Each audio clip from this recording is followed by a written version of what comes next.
The year is 1991. We took a joyride with Roxette. We put the lotion on the skin or else it gets the hose again. And we got some amazing games on the NES. Now, in my opinion, 1989 and 1990 were like peak NES. In 91 is still really, really good too. 91 is starting to roll in a little bit more with like the 16-bit stuff. Super Nintendo comes out later in the year in 1991. But a wonderful year for the Nintendo Entertainment System. We're gonna check out a bunch of the games that came out in that year in this video. How are you feeling? You got John Riggs here. These videos are free. But if you want to support the channel, I sell my homebrews on my website. I wrote a book about breakfast cereal of the 80s and 90s, including this one, Prince of Thieves, came out in 1991. You know, it's funny, those cereal pieces are supposed to be arrow shapes. What do you think? I also saw my custom unique air fresheners, like this one that smells like your old high school cafeteria, or this one that smells like damn fine coffee and cherry pie. Those and more in my shop. Check out riggedgames.com or click the link below the like button. And before we get any more comments, if you like the shirt I'm wearing, intotheam.com/John Riggs. Use code John Riggs. You'll save 10% off this shirt or anything on their site. Nice and comfy. I love it. Kicking off 1990 with Kabuki Quantum Fighter. What a crazy game this game is. Kabuki Quantum Fighter. The storyline is you get sucked into a machine to fix the code, and in doing so you turn into a kabuki, and you headbang to whiplash your hair to defeat the enemies. I'm not complaining. Surely makes it kind of an interesting idea. If you loved Batman for the NES, you're going to love Kabuki Quantum Fighter. I'll leave it at that. We had Kicks. Kicks was one of my favorite arcade games back in the day, and they had Kicks on the Game Boy, which I absolutely loved, and then it came out for the NES as well. It was interesting to see so many years later. It was an arcade game from like mid-80s, 84, 80, I don't even remember. I'm not gonna look it up. But it is a drawing battle of real estate. In Kicks, you have to draw your thing and avoid the enemies, of course. And then when you box something in, it unveils that part of the grid. And you have to get like 75%, 80%, whatever it is per stage to move on to the next stage. I don't know what it is about this game, but I just love it. I've always loved this game. And on the NES, plays pretty well. I prefer it on the Game Boy, believe it or not, but the NES version plays just fine. The Creon Conquest came out in 1991. If you told me that this was a Mega Man spinoff, I would have believed you. It is so Mega Man it hurts. It hurts my feelings how close to Mega Man this is, because it also shouldn't be this good for being a ripoff. Something rips something off, you're just like, I get it, but it's not good. This one's fantastic. I love this game. The Creon Conquest. If you love Mega Man, check it out, and maybe you did back in 1991. We had Adventure Island 2. I'm a huge old school fan of Hudson's Adventure Island, and when you get Adventure Island 2 in the mix, man, this one plays a little bit better too. Like the first one was more arcadey, level by level. This one has a little bit of that element, so you can pick up items, you can ride dinosaurs, you can do a lot of fun things. I'm a huge fan of Adventure Island, a huge fan of Adventure Island 2. So happy to see this come out in 1991. In fact, I'm so much of a fan, one of my air fresheners is Riggs Air Freshener Islands. Look at that. I gotta love that. It's like banana, apple, and pineapple. It's one of my favorite ones I have, actually. Double Dragon 3 came out. Double Dragon 3 in the arcade was the first game I saw paid DLC, if that makes sense. There was a shop you could go to in the arcade game for Double Dragon 3, and it would say, hey, if you want to unlock this move, you gotta put in 25 more cents. I was like, wow, that's insane. And I pretty much walked away from that arcade machine. I wasn't gonna do that. But the NES version doesn't play exactly like that. It's a little bit more simplified for the NES, of course. Not as good. The first one is legendary. The second one is my favorite. And the third one just kind of went off the rails a little bit. But it was certainly, when you saw Double Dragon 3, you knew you had to play it. I'm glad I at least rented it. We had Metal Storm. And it took until 1991 for us to finally experience the awesomeness that is known as Metal Storm. Oh my goodness. So you play as this robot, this really cool looking robot too. It's like this kind of chunky, not really Gundam, but it's like this really chunky style robot here. With anti-gravity, the whole game you can do anti-gravity. You can go jump on the walls, you can jump on the floor, switch back and forth, you can shoot in different directions. Great graphics, great music, great sound. Difficult to an extent. You'd figure it wouldn't be that difficult because you have so many things you can do, but it certainly amps up later in the game. Metal Storm is a fantastic one. How much would you love to hear me talk about Princess Tomato in the Salad Kingdom?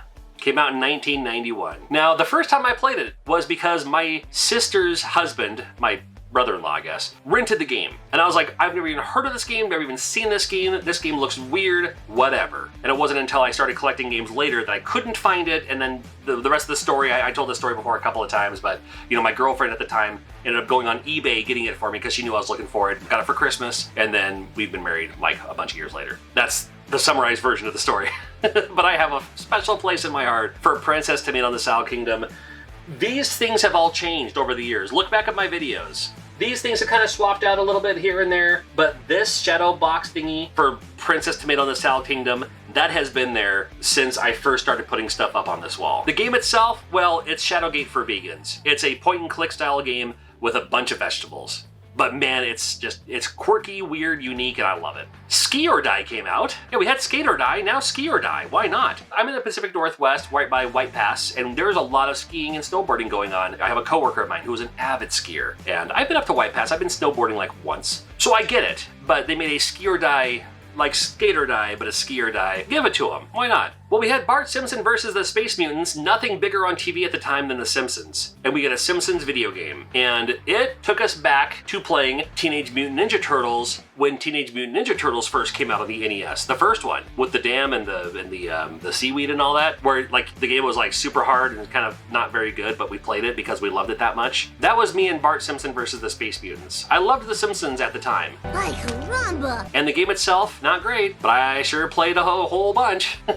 I had to. I didn't even rent the game. I just went straight and bought it, and then I was like, okay, well, maybe I should rent games before I purchase them just in case. It worked out okay though, because I had it, I could loan it out to my friends and check out their new games. So it was back when we had a collateral system. If I loan you a game, you gotta loan me a game. That's how that works. And since I had Bart Simpson versus the Space Mutants when it came out, I was able to use that game to trade off to, whoever wanted to check it out. Power Blade came out, and Power Blade, it didn't fly out of the radar by any stretch of the imagination. It was featured front page on Nintendo Power for the time. It was cool to see because it wasn't really based on anything. There's so many games that are like, oh, Batman's great because it's Batman. Turtles is great because it's Turtles.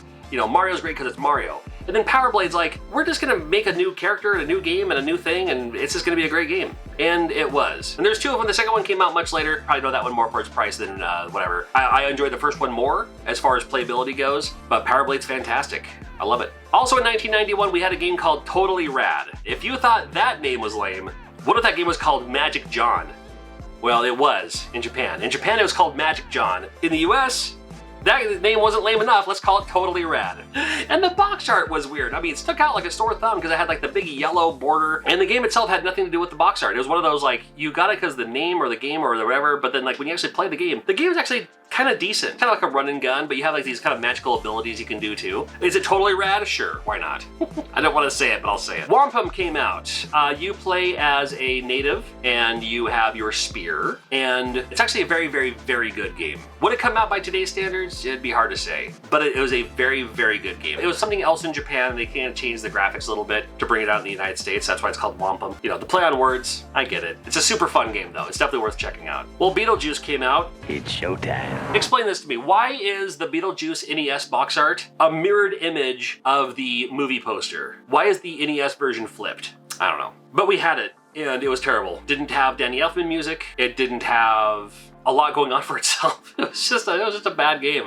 It's like, if you have to want to get into it, it's not worth playing. That's why I rented it, fortunately. Well, Battletoads came out, finally. Our first introduction to Battletoads. Here's a new IP, new game, great graphics, 2-player, beat 'em up, great soundtrack. I think David Weiss did the soundtrack for that too. And another one from Kevin Bayliss as well. What a great idea. Looks like it was something straight from the comics. They've turned it into comics. They've turned it into, like, there was a Saturday morning cartoon here, somewhere else. There have been other stuff that were Battletoads. It was like, oh, this is cool. It starts out as a video game, because usually it starts out as a comic or starts out as a cartoon and turns into a video game. Here's the video game. And then from the video game, it's turning into everything else. Not a lot of things were doing that at the time.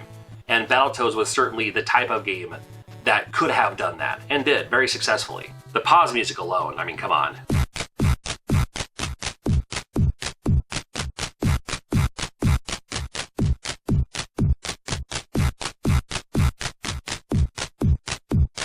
There's a game called Tombs and Treasures, and Tombs and Treasures played like a PC game, but I liked the fact that it looked like a kind of game, and it looked huge. We didn't have a lot of games based on that area of the world.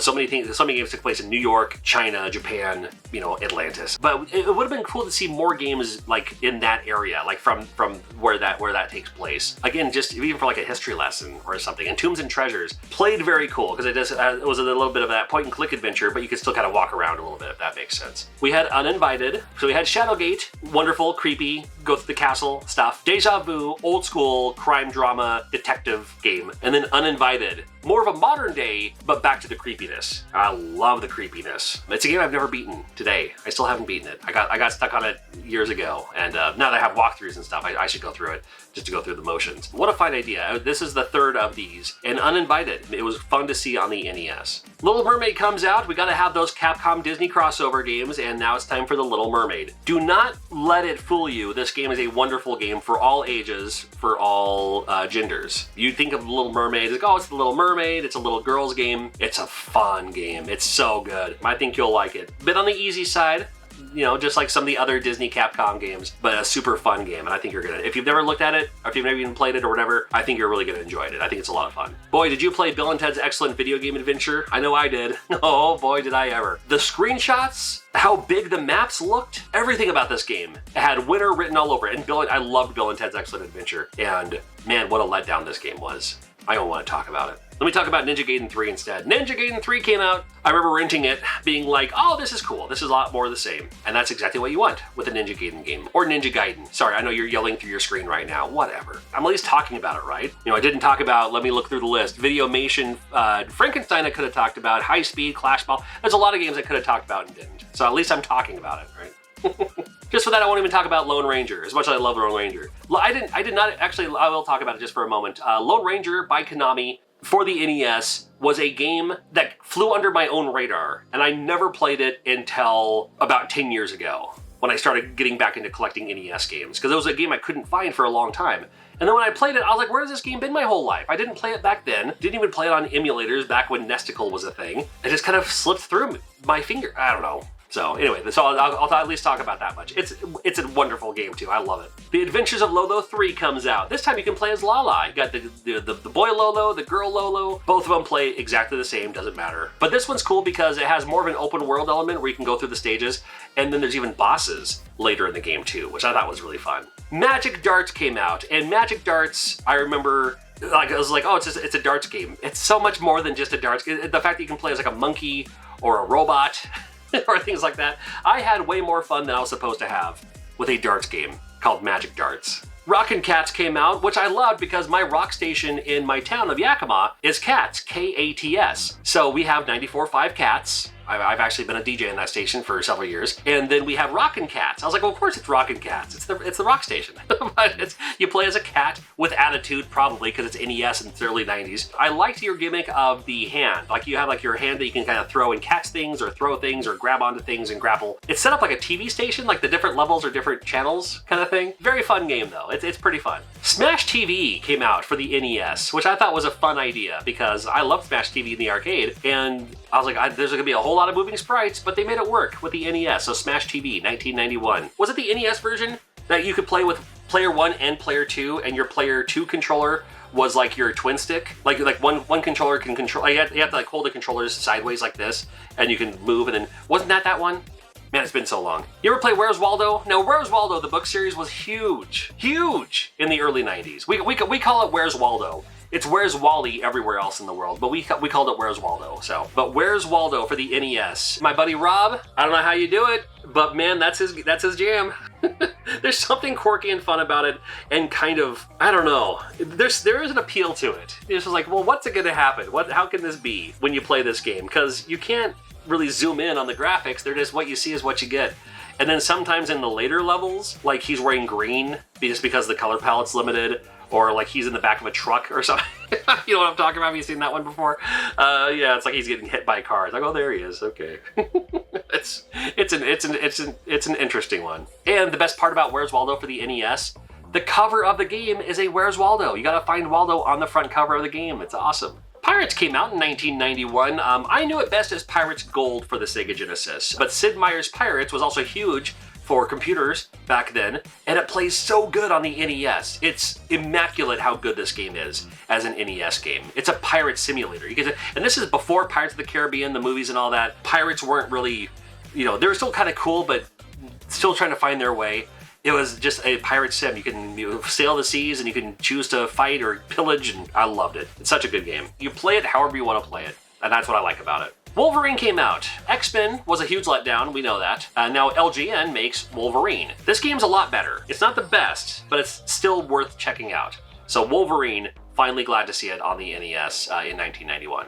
You ever rent the Barbie game out of curiosity? I'm not here to judge. There is a Barbie game on the NES. Big sprites, not nearly as bad as you would think of a video game. It's not good, but it is playable. But you can check out Barbie if you'd like. It came out in 1991 on the NES. We also get Batman Return of the Joker. Now, Batman for the NES, the first one, can't top it. This one plays a little bit differently. You're Batman with a gun. So there's that. And I'm not complaining. Again, great graphics, great sound. What you would expect with a Batman game for the NES. I still like the first one better, but Batman Return of the Joker, it's a super fun game. Shatterhand came out late in the year. Now, the Super Nintendo was already released, so those who jumped straight to the Super Nintendo, they're already probably knee-deep into this whatever the Super Nintendo games had throughout the year, which had a pretty good lineup too. I did a video on that a while back. But so many people missed out on Shatterhand, and how Shatterhand is one of the absolute best NES games of all time. So good. It has the action that you would need for like a Batman, like a Ninja Gaiden, but just takes it to that next level. In some capacity, I don't even know. But just the play controls are tight. The difficulty it's a little bit on the easy side in my opinion, but you know, again, play it your own way. Super fun. Shatterhand, one of the best, absolute best. Tailspin comes out. Now, Tailspin, in my opinion, was the best of the Disney after-school lineup. As early as I can remember, there was Gummy Bears, DuckTales, Chip 'n Dale's Rescue Rangers, and then Tailspin. And then later on, they got rid of Gummy Bears, and it was like DuckTales, Rescue Rangers, Tailspin, Darkwing Duck, Goof Troop. The other ones will show up later. And Tailspin for the NES is not my favorite. I didn't care for it much at all. I loved the cartoon. It was probably my favorite cartoon, like I said, of the lineup. Even more than Darkwing. And Darkwing Duck's great too, and DuckTales, they're all great. Tailspin was my absolute favorite. And the NES game, again, was such a letdown. It could have been so much better, but what are you gonna do? Tecmo Super Bowl came out later in the year, and Tecmo Bowl, I mean, the best football game on the NES in the first place, so you make it better. And this time you add the actual teams. I wanna say, wasn't Tecmo Bowl, like, you could play as the players, but it wasn't the actual team names? The players were there, but not the teams? Something like that? I don't know. Anyway, later in the same year, earlier we had Bart Simpson versus the Space Mutants, and now just in time for Christmas, we have Bart Simpson versus the world. More of the same, but this time there's a little bit more going on to it. You can kind of choose your levels or choose your mini games and stuff like that too. Cool to see another Simpsons game. Yeah, why not? Tiny Toon Adventures came out late in 1991. Tiny Toon Adventures was a huge cartoon. I was a big fan of it myself, and the video game is a platformer, and I'm not kidding when I say, if it wasn't for Mario 3, Tiny Toon Adventures would be the best cartoon platformer on the NES of every game ever released for the Nintendo Entertainment System.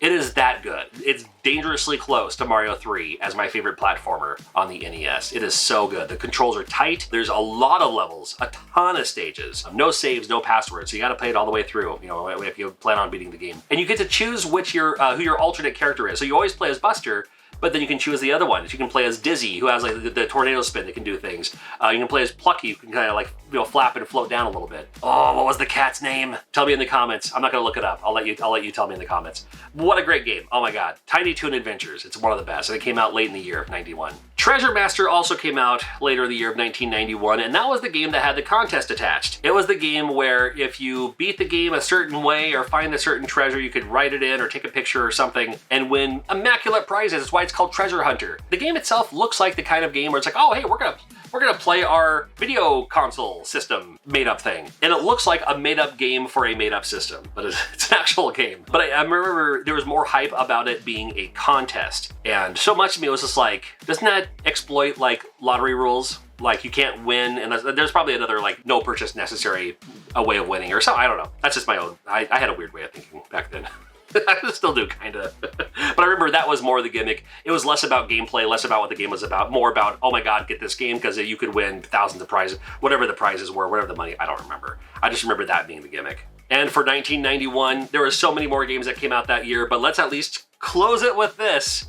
We talked about so many other great games too, all the way back from 1985 NES to 1994 NES, and every year along the way. So make sure you can marathon binge watch every episode, every video, one after another if you'd like. That's most of the games available for your NES, broken down by year. Can you believe it? Make sure you're following me on social media. We got more videos always coming out. Make sure you're subscribed. We'll see you again real soon.